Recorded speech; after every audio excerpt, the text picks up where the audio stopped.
بەراوردێک لە نێوان هێزی سەربازی هەردوو وڵاتی ئەمریکا و ئێران کە لە ئێستادا ئەمریکا بە زلهێزی جیهان دەناسرێت و ئێرانیش بە ئەمریکای ناوچەکە و بە تایبەتی بەرەبەرە گرژی و ئاڵۆزی نێوانیان دەست پێ دەکات.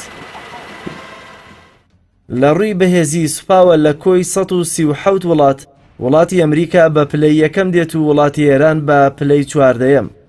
دانیشتوانی ویلایەتە یەکگرتووەکانی ئەمریکا 327 ملیۆن کەسە و دانیشتوانی وڵاتی ئێران 83 ملیۆن کەس.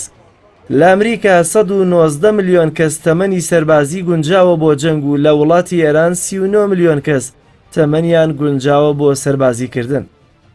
ژمارەی هێزەکانی سوپای ئەمریکا 2 ملیۆن و 100 هەزار سەربازە کە 860 هەزار سەربازی یەدەکە.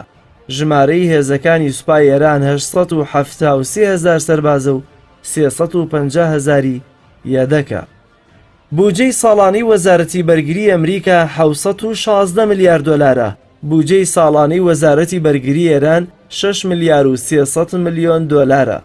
هێزی ئاسمانی ئەمریکی پێک دێت لە 13,000 فڕۆکەی جەنگی کە 2300 فڕۆکەی بکوژی وێران کرد و 2800 فڕۆکەی هێرشبەر و 1300 فڕۆکەی گوێزەرەوەی کەلوپەلی جەنگی و 104 فڕۆکەی مەشق و 5700 هەلیکۆپتەر کە 970یان هەلیکۆپتەری هێرش بەرن. هێزی ئاسمانی ئێرانی پێک دێت لە 509 فڕۆکەی جەنگی، لە نێوانیاندا 142 فڕۆکەی وێران کرد، 165 فڕۆکەی هێرشبەر، 89 فڕۆکەی گوێزەرەوەی سەربازی، 104 فڕۆکەی مەشق و 126 هەلیکۆپتەر کە تەنها 12 هەلیکۆپتەریان هێرشبەرن. ویلایەتە یەکگرتووەکانی ئەمریکا خاوەنی 1500 فڕۆکەخانەی سەربازیە، وڵاتی ئێران خاوەنی 119 فڕۆکەخانەی سەربازیە. ئەمریکا خاوەنی 6200 دەبابەی جۆرا و جۆری شەڕە، 39,000 مدەڕعە، 990 مەدفعی لولە جوڵاو، 864 مەدفعی مەیدانی، 1000 موشەکی ڕاجیمەیە. ئێران خاوەنی 1600 دەبابە و 2345 مدەڕعە و 570 مەدفعی لولە جوڵاو و 2100 مەدفعی مەیدانی و 1900 موشەکی ڕاجیمەیە. ئەمریکا خاوەنی 415 کەشتی جەنگیە کە 24یان کەشتی فڕۆکەڵگرن، 64یان خەواس و 22 کەشتی موشک هەڵگر و 68 کەشتی مدەمەڕ و 15 کۆرفێت، 13 کەشتی دەوری و 11 کەشتی پوچەڵکردنەوەی مین.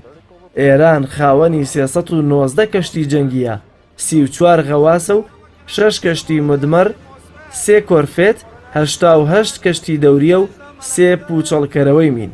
ئەمریکا خاوەنی 33 بەندەری جێگیرە، ئێران خاوەنی 3 بەندەرە. هێزی سەربازی وڵاتە زلێزەکان بەندە بە ڕێژەی یەدەکی نەوتی وڵاتەکەیان.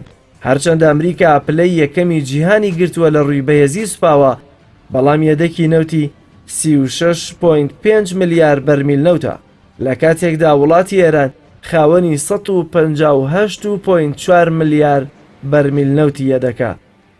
لە کۆتاییدا ڕووبەری ویلایەتە یەکگرتووەکانی ئەمریکا 9.8 ملیۆن کیلۆمەتری چوارگۆشەیە، بەڵام وڵاتی ئێران ڕووبەرەکەی 1.7 ملیۆن کیلۆمەتر چوارگۆشەیە.